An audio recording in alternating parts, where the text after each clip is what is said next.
So we're gonna practice falling out of love with someone on Instagram. There's this account called GIMZOSSS. It says it's 12 minutes focusing on the truth with precise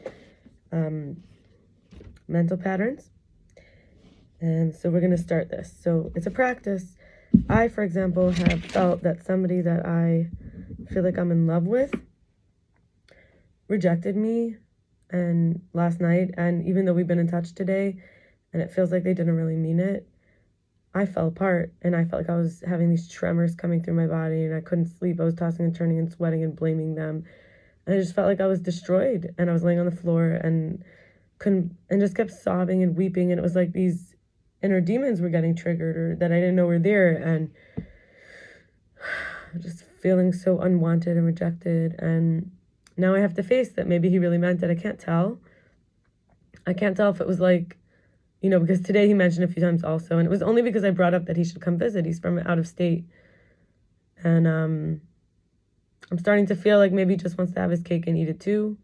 I'm starting to feel like maybe he just wants the comforts of a relationship without actually putting in any effort. I'm starting to feel like he's not emotionally available. He's not actually in his divine masculine where he could really be clear and show up, comfortably in reality with me. And I feel like he wasted a month and a half from me. And he, in the beginning of the conversation, when he said this, he was talking about my body in a way he something I was insecure. He was investing, and then we were talking about other things, and all of a sudden when I mentioned that he should come visit, he suddenly freaked out and was like, I don't think you're my wife, and this. And so it was he was just discovering dating, he claims. And I said, but what about me? You weren't discovering Shayna. You weren't looking to love me. What was your intention?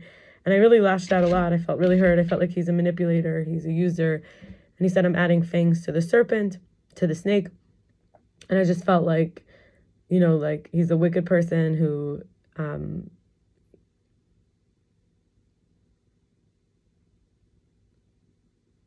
wanted to emotionally manipulate me, to control me. And the truth is I broke up with him and last week because I felt like it was done. And then I came back, and then I feel like he was going to throw me away as this revenge, even though we said we're even. And then he brought it up again.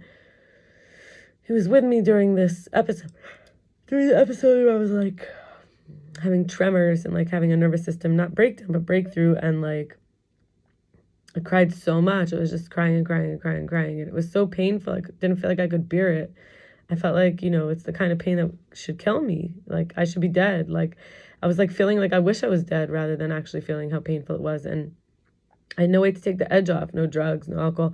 He kept telling me to deeply breathe and hold my fingers of my left hand with my right hand. And I was just I can't do that. I was so out of it. And so we're going to try this now. So first we're going to do 4 minutes. 4 minutes, remove the illusion. List every negative consequence of the relationship, whether it was anxiety, lost time, moments of disrespect, dismissed. The goal isn't bitterness, but clarity, because the brain can't let go if someone still idealizes. So I've already done 2 minutes of that, so I'll do another 2 minutes. I also feel many times whenever I asked, I just wanted to have somebody be my generous giver, somebody who would, why don't we just do the full 4 minutes? There was a lot of things. I felt he deprived me often of what I wanted. I would say I wanted to be courted. I want him, and he kept saying, well, I have to meet you. But now that I said, well, why don't you come meet me? All of a sudden he's running away. So I feel like it's an immature person. And he used to run away during our emotional, intense conversations. He would just disappear. And I would say it's really hurtful. He's like, why are you telling me? And I'm like, because you're doing it. And he's like, so finally got through to him in some way. He stopped doing it. He started communicating. So there was some improvements, but he seemed to do it with resentment. I still didn't have somebody who could be there for me emotionally. However, he's become a lot more capable, but he also rejects me. So it's not like he's really doing it. He's doing it, and then the price is that I'm not wanted. I wanted someone who would want to spend time with me. I wanted someone who would send me gifts to my house, flowers. I gave him my address. I don't know if that was irresponsible, but I wanted to have him send me money to do things with, go buy yourself a drink. I wanted him to do dates with me online, watch him a cartoon together, or brush our teeth together, or tuck each other into bed. I'm always the one who brought up touch. Actually, no, he brought up a few times, but it felt like he wanted me to be aroused, and then he would just stop. It felt like he maybe wanted control.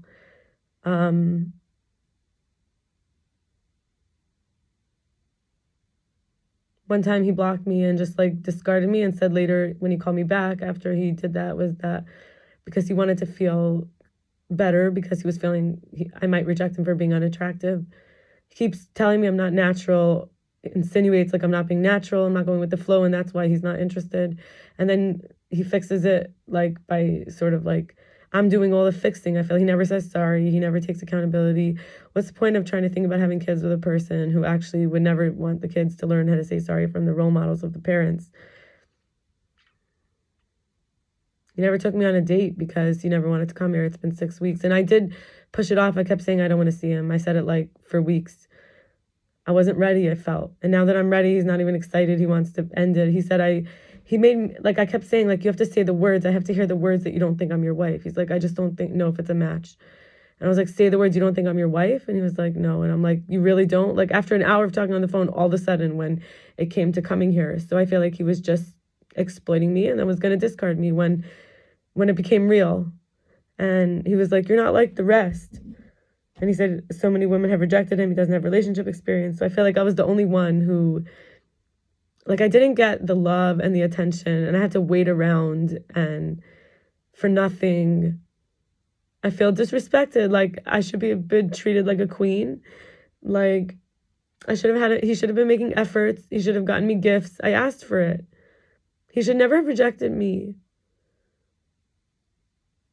I walk away feeling like men can't be trusted. It lowered my sense of trust in men, like they're just looking to use. Or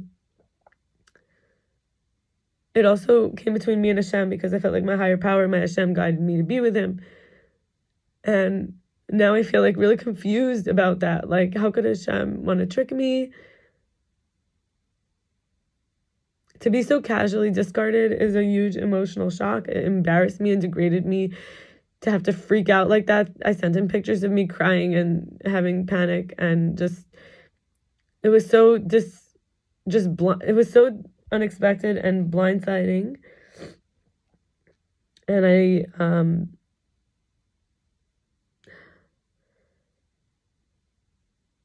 don't know, I guess I just feel like I don't know how to trust myself, that, and like, but I got a lot out of my system.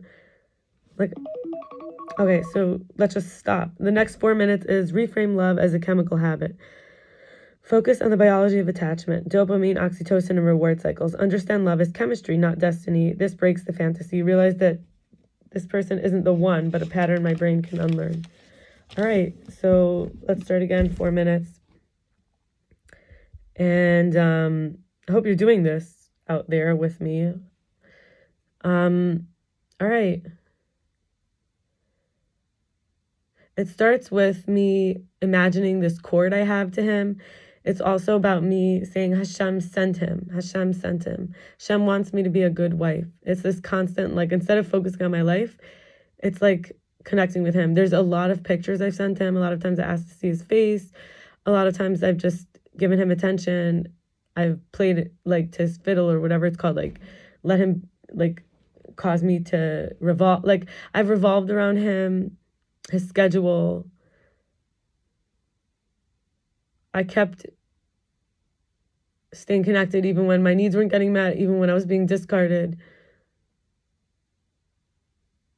for having feelings. I told him, he wants a robot, or he's looking for a new supply. Like he'll find somebody else, but they'll turn on him too. Relationships are not easy. He said marriages are miracles. So I could actually not take that in. I could say relationships are easy with someone who's willing to work with you. I could just be quieter with him. I've been so loving. I've been doing so much. And I could start to invest that energy in exercise so that I could increase for myself. I'm worthy of effort. All the energy I want to, like an hour a day of devoting to him, I could devote to myself, to exercise. That will increase the neurochemistry of me feeling worthy. And I could become more committed to my progress in my body rather than in the relationship. And that's biology of attachment. I can find a home in my own body more rather than with somebody who doesn't want to be my person, who doesn't want to be my base, safe space, who doesn't want to co-regulate with presence and in energy together.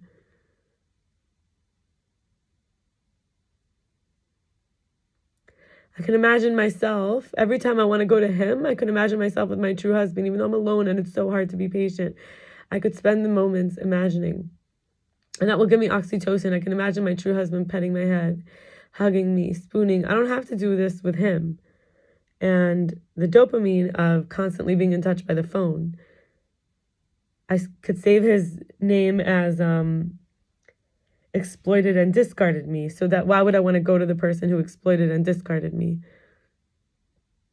To fluff them up and to stroke their ego, you know? Like, so I could really start to focus more on my body, who's been my best friend, who's actually spent time with me, whether she wants to or not.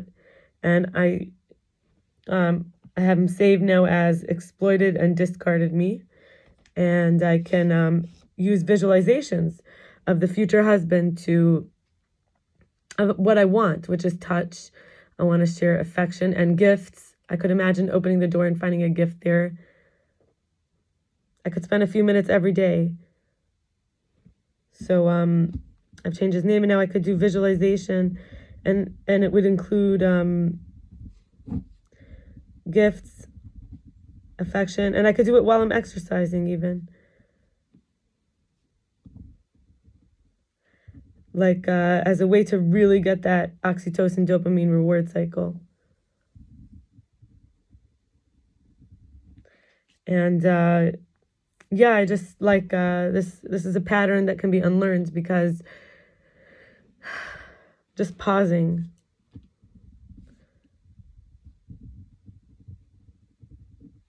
Pausing when I go to him, like, do I want to keep giving to him? And seeing maybe where I could give elsewhere, because we learned that when we give, it's when we really bond, like with a child. And I could like redirect it.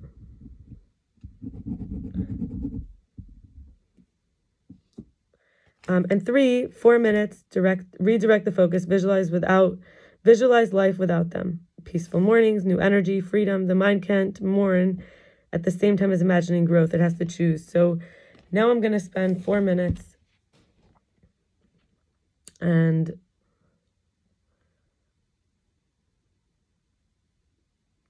I'm seeing myself with an aura of, I'm going to close my eyes to really imagine. I'm seeing myself with an aura of golden around me.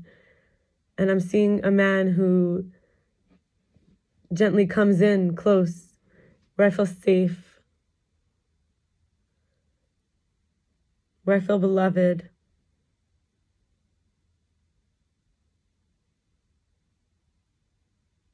He would never risk anything or jeopardize the relationship to lose me. He sees me as precious. He doesn't see anything negative about me, because I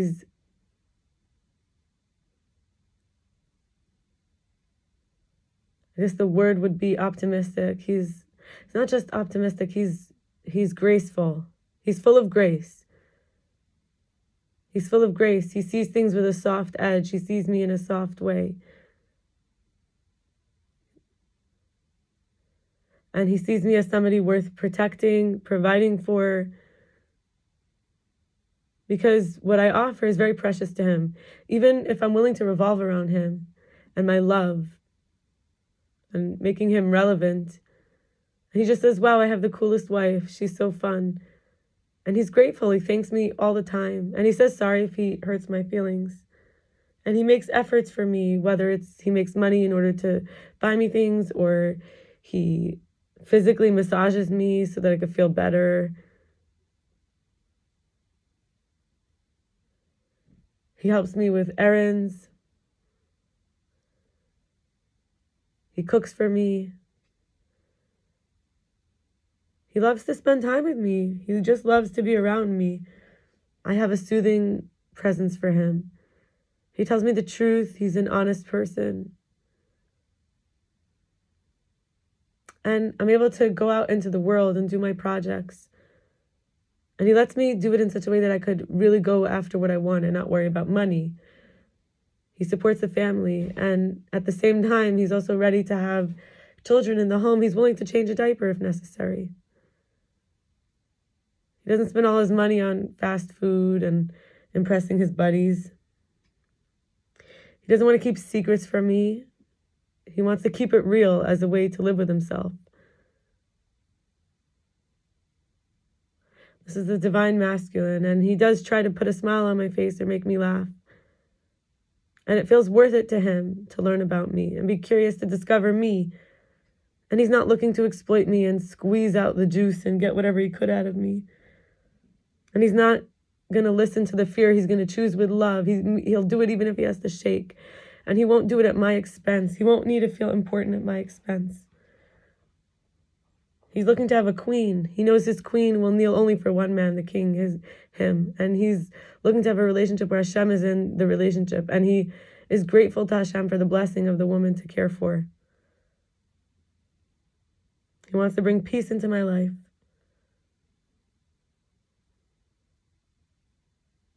And he wants to share his best, and he appreciates me sharing my best. And he never adds stress. He helps me to learn how to pray out of happiness and joy, and to feel no shame in singing, dancing, eating. I don't have to feel afraid of the hairs on my body or any smells from my body. Where I can feel feminine and in dignity while still being human.